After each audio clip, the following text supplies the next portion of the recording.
ikuti kata-kata saya.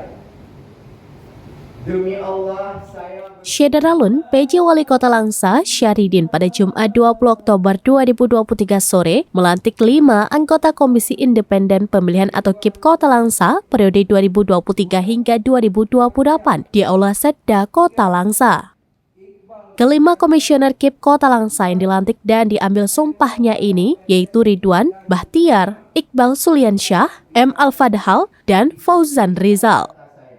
PJ Wali Kota Syahridin mengucapkan selamat dan sukses kepada anggota KIP periode 2023-2028 yang telah dilantik.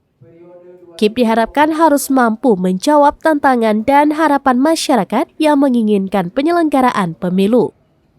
Dalam pemilu kada itu benar-benar berlangsung secara berkualitas, bermartabat, dan mampu dipertanggungjawabkan di hadapan publik, yaitu dengan tetap mengikuti kepada azas langsung, umum, bebas dan rahasia, serta jujur dan adil. Dari Langsa, Subir, Seraminus.com. Download Tribun X sekarang, menghadirkan lokal menjadi Indonesia.